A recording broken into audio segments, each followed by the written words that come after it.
Well, hey everyone, really excited this week to speak with Shayna, who just broke in as an SDR. I know Shayna, really excited for you. Obviously, put in a ton of work to get here, and really excited to share your story.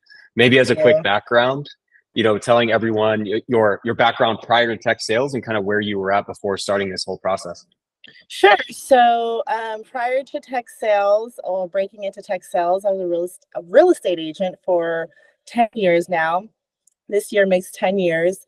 Um, Different from tech sales because it is B2C and it's also commission only. So it was very challenging, but it did give me that go-getter attitude that I needed um, to break into tech sales. Yeah, that's awesome. And I know, obviously, you came in and kind of hit the ground running. And I'd be curious too. I'm sure something we'll get into maybe before talking about the interview process and how you use that experience in your interviews.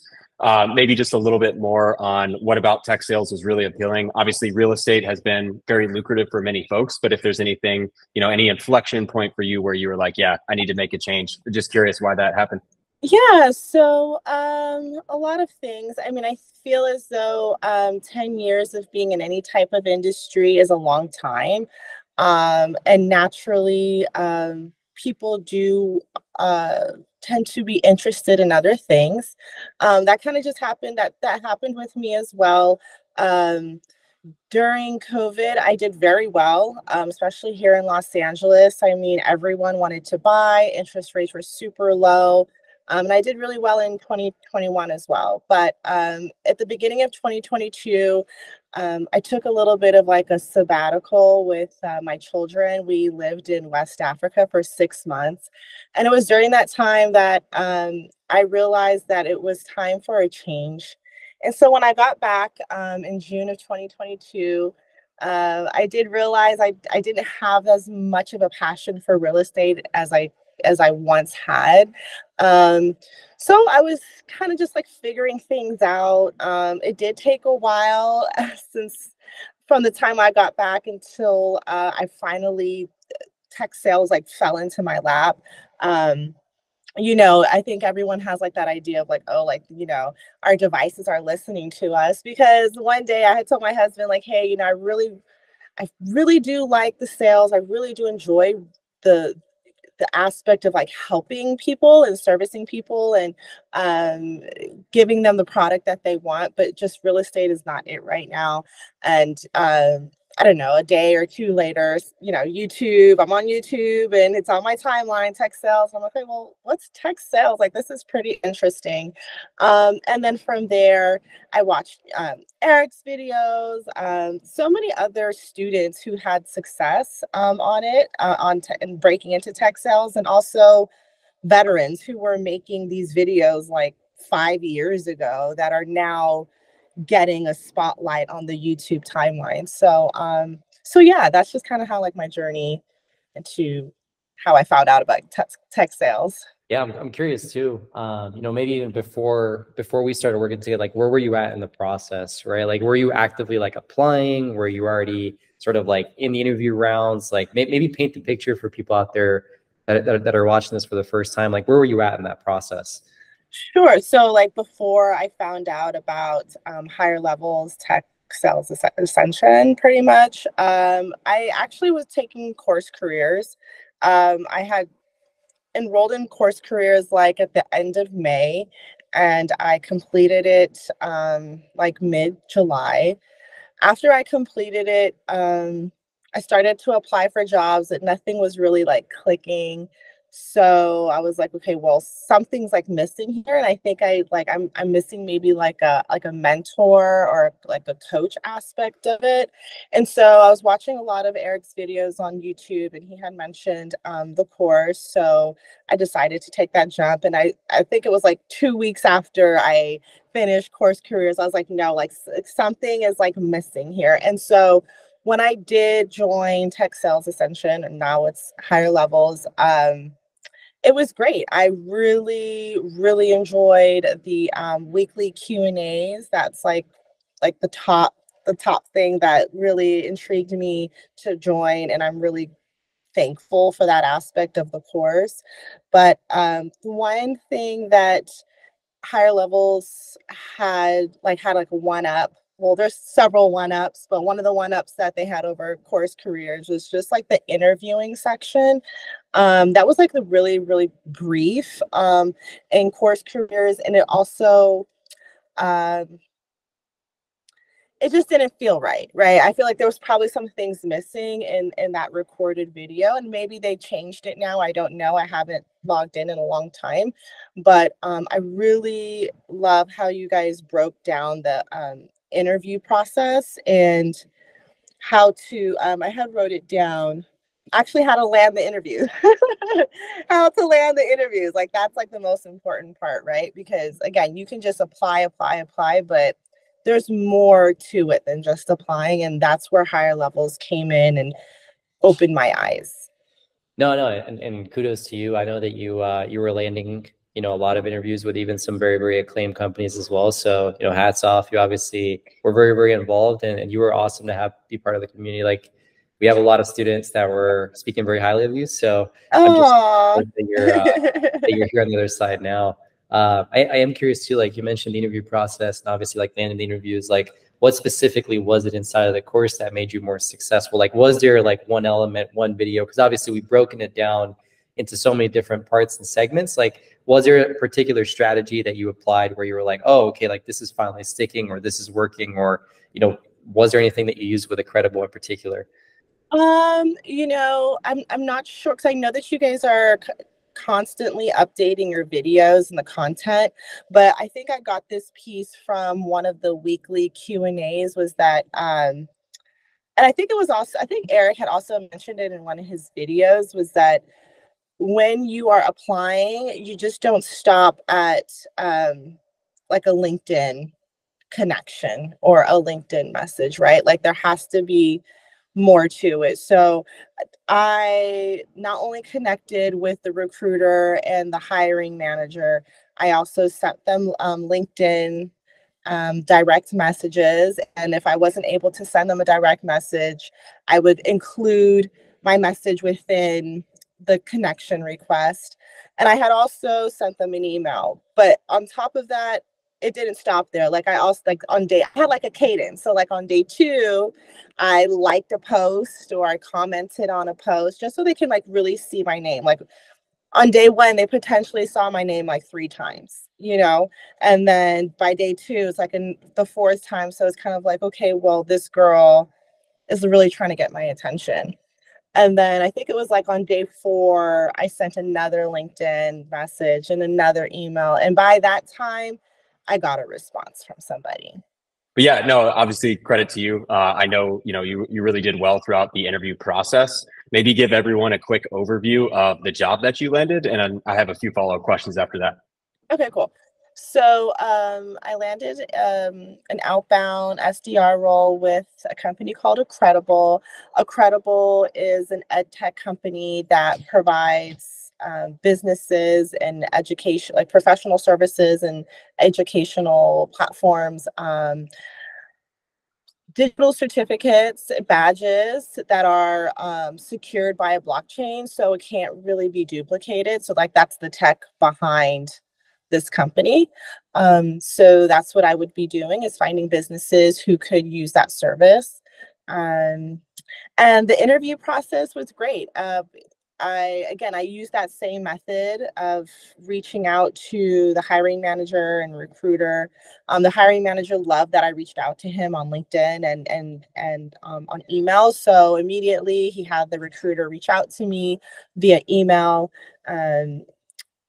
which is kind of funny because half of the team is located in London and the other half is located like throughout the US.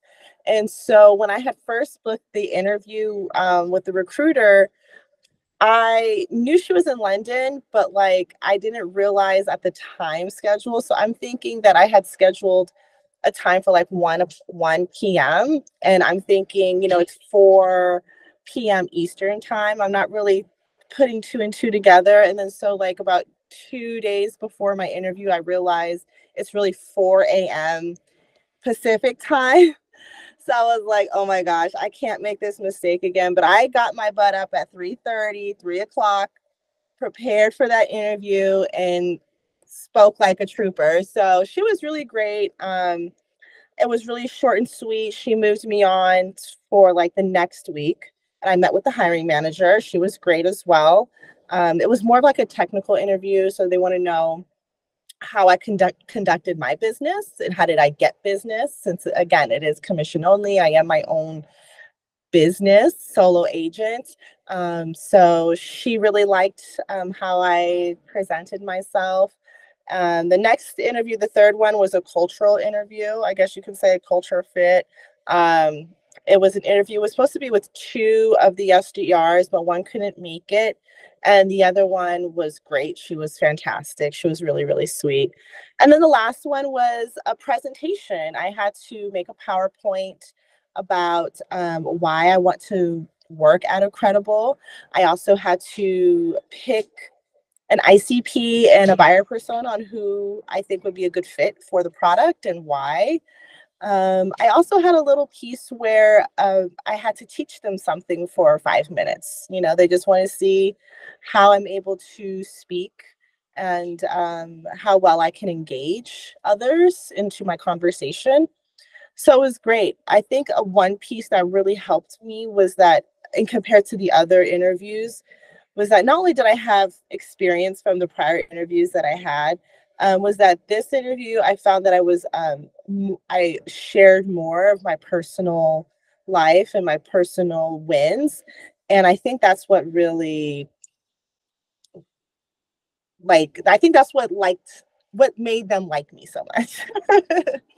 You know, so I told them about my sabbatical. I had told them about another business venture that me and my husband are getting into in West Africa. I'm not sure if I had told you guys, but we're invested into like a little small water park in West Africa. So those were things that I think that really intrigued them about me and showed that I am a go-getter. I'm a hustler. I am interested in sales. I'm interested in service. So I think all those things played a really big part in them choosing me. Obviously, I think for your specific experience, you went through like a lot of ups and downs. And I think a lot of people sort of give up when they're rejected for the first time, or they, face a hardship or something else. Like, you stuck with it. You actually ended up at a really, really good org. Like, maybe can you talk on that? Like, how did you navigate that whole process, right? Like, you were very early on with a pretty big logo. You had a couple of different interview processes, but like, how did you go about that? Like, even the mental aspect of managing all the interviews, getting through them, and all the different surrounding elements. Right. Yeah, I mean, after getting rejected for the first interview at a really big company, Drata, I was really bummed. I was really bummed. And at first I was thinking, is it me? And if it is me, it's okay. Like, I need more knowledge. I need more training. I need more practice, and it kind of sucks that my first interview was with the big company, because I kind of like bombed it, but it is what it is. Being rejected really did make me feel a certain way. But the thing about me is that when I say I'm going to do something, or when I say I want something, I do it. I go after it. So after being rejected from that one company, I went back to more learning with higher levels. On top of higher levels, I had also took, which I'm not even finished with it yet either, is another SDR course through Coursera. It was done by SV Academy and Salesforce. And so that was free through the California Library. So that's like another reason why I did it, because I was like, well, it's free. What more information can't hurt. And utilizing higher levels and the Coursera really helped me practice my interviews. So that's the one thing that I really feel as though really, really helped me with getting back on track of just really trying again and again and again. So yeah, I mean, it is discouraging, but when you have like a goal in mind, you just got to go after it. I can't sit here and say I applied for jobs every day, because I didn't. There's some days where I couldn't. There were some days where I just didn't find anything that I liked. So as much as I wanted to land something as quickly as possible, I just, you know, there's, you know, other factors that came into play where I just couldn't, and I just, you know, I just had to keep my eyes on the prize pretty much. Yeah, no, and I think it is a tough market right now, and I think a lot of people are underestimating just how tough it is. Like, I think breaking in right now is definitely not like unrealistic, but it's a lot harder than it was like 12, 18 months ago. So even breaking in is an accomplishment, like a feat of its own. So, you know, I'm proud of you for sticking with it. I think you crushed it, and I think just like that grit that you had throughout the entire process, even like, you know, you do get kicked a lot, you do get we all get rejections. I mean, I got rejected before I got my offer, right? So it's like we've all been there. It's just the reality of, especially right now in a tough market. But I guess I am curious, like, now that you've gone through it all, you've been through the process and everything else, like, any tips for people out there who are maybe like in the same position that you were in a couple of months ago? Maybe they're considering tech sales, they haven't fully committed to it yet. Maybe they're already in the process. Like, any tips for folks out there that are going through this right now that you could leave them with here? Sure. So I kind of want to go back to like the being rejected. The tip that I would give is that ask the hiring manager. If you get rejected, reach out to the hiring manager and ask them why. You know, why did you not move me forward? What I had explained was that, you know, I want to use this as a learning experience, you know, so that I can do better for the next interview that I go on. And surprisingly enough, these managers will tell you what you did wrong. You know, they will let you know what you need to work on. And I think that's a really great aspect in this culture, is that from what I find is that a lot of these managers are almost like mentors and teachers. I really want to see their reps do very well. So that's my tip. If you get rejected, ask why and how and what you can do better. Another tip for those who are just like thinking about it, I say just keep watching the YouTube videos. Reach out to Eric, Chris about higher levels. You guys, I mean, it's from my standpoint, how I look at it is that the cost for the program, you'll make that money back like your first check, right? So, I mean, and it's unlimited. I mean, this is like a lifetime membership. So now, even though I've been hired, doesn't mean I can't come back to the community and talk to my higher levels family. You know what I mean? So just take the leap. That's all I will say.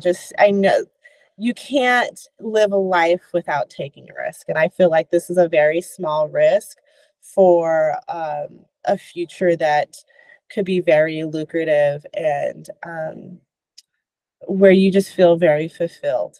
No, and hats off to you again. Very proud of just like how you navigated the process, how you went through it all, and obviously you landed a great company. So I have no doubt in my mind you're going to absolutely crush it at Accredible. They're very, very lucky to have you. So I really appreciate your time. And Eric, I'll throw it over to you for any famous last words. No, I'm all set. I just echo what Chris said. Congrats again. I know you really stuck with it through some ups and downs, and yeah, really excited to see where it takes you. So. And I want to say thank you to you guys. I mean, what you guys are offering is like invaluable. I mean, there's so many other platforms and courses out there, but the fact that the creators, the founders are there every single week is, you can't put a price tag on that. And I want to say thank you. If I had virtual flowers, I would give you your flowers right now. But you know, you guys are doing something that no other people really like want to make time really to do, because everything is like recorded and like self-taught these days, which is perfectly fine. But that added aspect of having that one-on-one, or what feels like a one-on-one on a weekly basis, is top tier. So thank you so much. Thank you.